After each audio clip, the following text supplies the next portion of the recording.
So I've got a bunch of punches and punch steel here. This stuff is stainless steel. It's 310 stainless steel and I bought it by accident. I drew a piece out anyway just to see, but it's just too soft, although it's very hard to hammer out.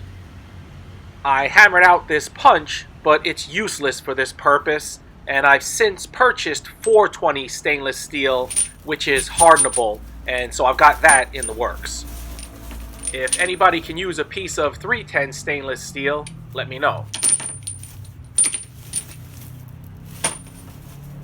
So all this stuff here is SKD61, or the equivalent is H13. This stuff in my hand is from Tongs, which is a Chinese company. My usual supplier has this Tongs H13, and it's very good.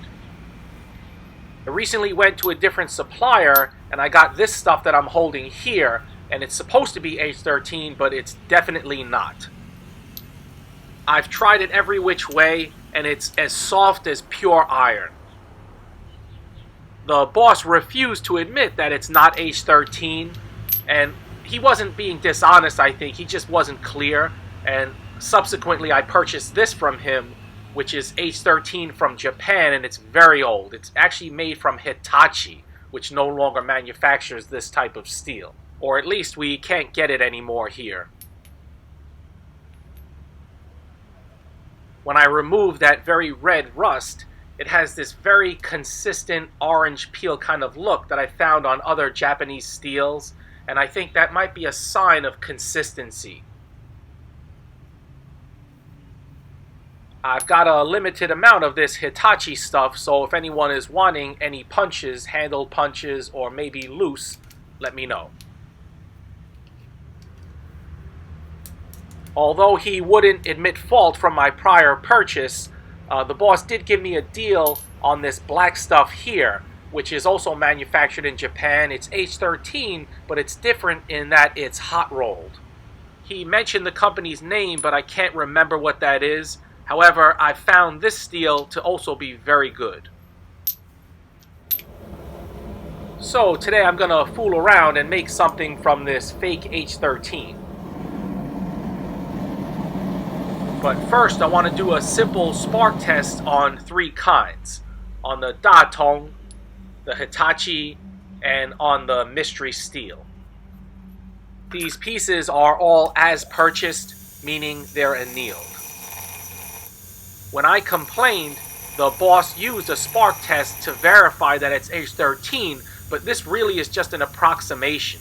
And although the sparks are very similar, they're still different if you look very carefully on film.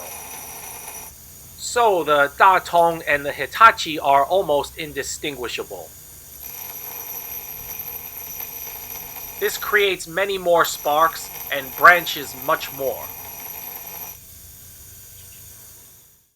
Though it's not immediately obvious, the mystery steel sparks are much redder, and also they terminate in little stars, in little bursts. So if I were to quench a real piece of H13 like this, it would be almost impossible for me to cold work this in any way. I need to give a big shout out to Michael Gideon for his recent, very generous donation to the channel.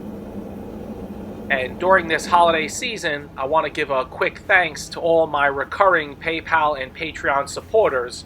So thanks very much, Michael, and thanks very much to all. So the piece slips in my vise, but just a few strokes and I've cut halfway through. If that was H13, I don't think that would be possible. And my cold chisel cuts fairly easily into this other piece of this mystery steel. Now some people will say that H13's maximum hardness isn't that high, and they'd be right. H13's main quality is it's a heat-resistant steel, so the real test is heat and hammer. You can't feel what I'm feeling, but it's just way too soft. H13 should be way harder even when it's hot.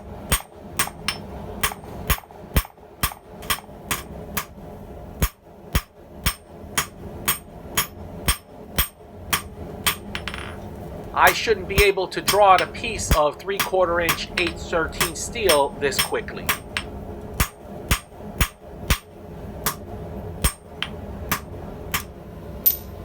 Oh, this is an old H13 cutter I've been using, and I want to turn it into a slitter.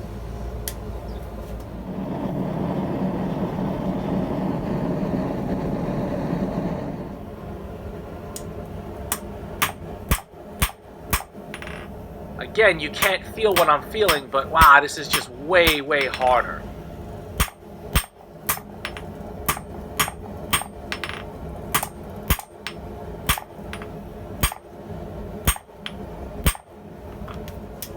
So, back to the mystery steel.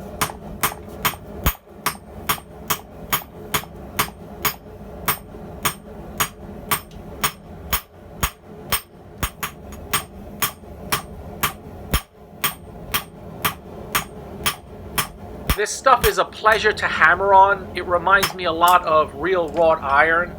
It's just softer than mild steel even.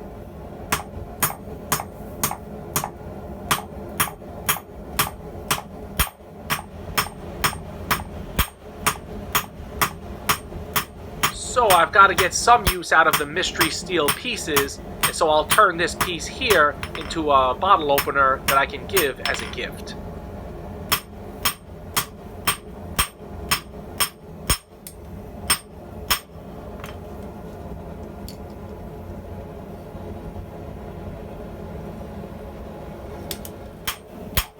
So back to the real H13 piece, so I'll finish working this into the slitter shape, and then I'll use this slitter to slit open the hole for the bottle opener.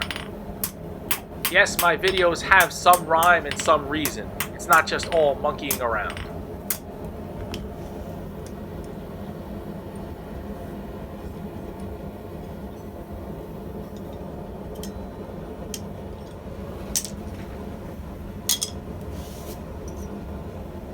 So here's some other proof about how soft the mystery steel is. My tong jaws are pointed there, and they were digging right into this piece. Now if this was really H13, even when hot, I shouldn't be able to make marks like that.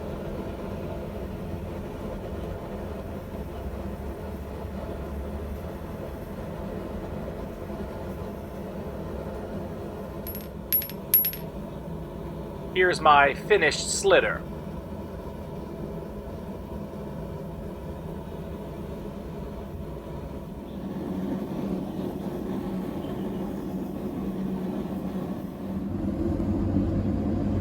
It's high time that I changed my quenching oil. I like to use soybean oil. It's pretty cheap and seems to do a pretty good job.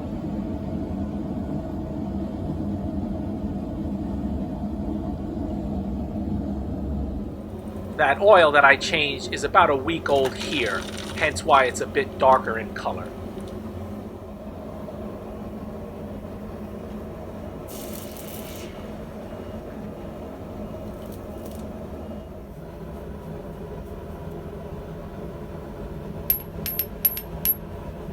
I've been preferring my punches loose and used with a punch tong of late, though the handled versions also have their advantage.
This slitter is nice, and I mainly made this because I want to use it on my RA tongs, or my rivetless adjustable tongs.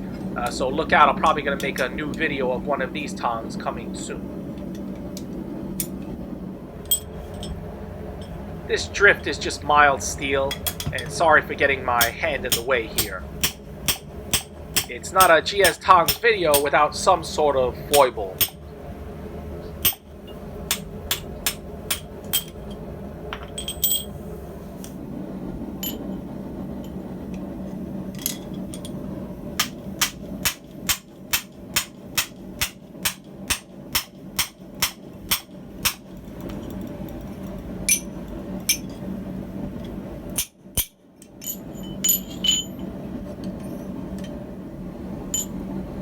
I don't want to ruin my hardy hole, and so I marked where the maximum depth of this punch is.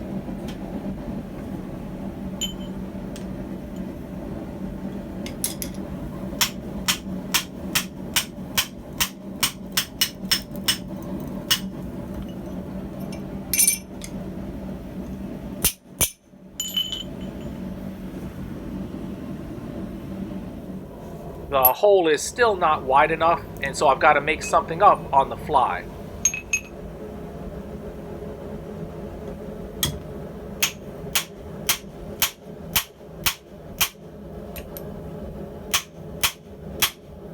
I got that front end super thin. Lucky I didn't take one more hammer blow.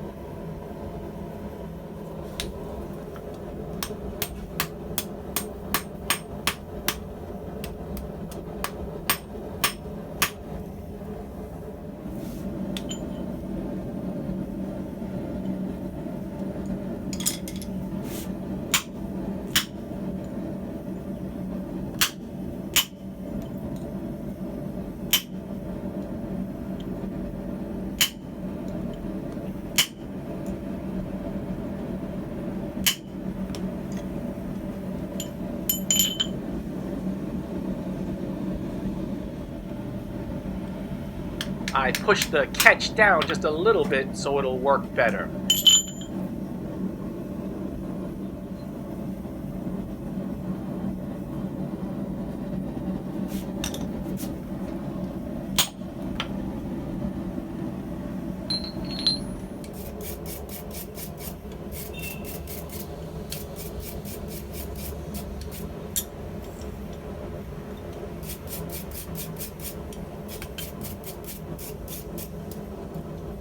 That turned out pretty nice, and like I said, this steel was very fun to hammer on. I almost want to say that it contains a high amount of lead. I think that lead is sometimes added to make it more machinable, so it's possible that this is a steel with a high amount of lead. I'm not sure.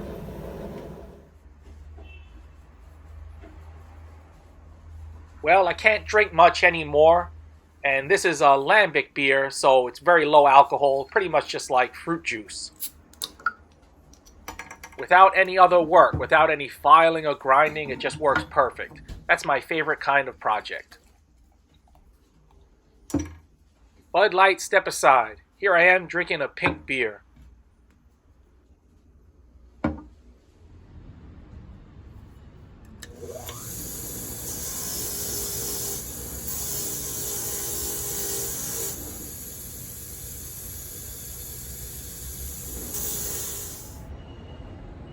So there it is. I like everything about this piece. I like the hammer marks, the texture, just everything. Something seemingly bad turned into something good. Can't ask for more than that. Stick around, we got more fooling around to do.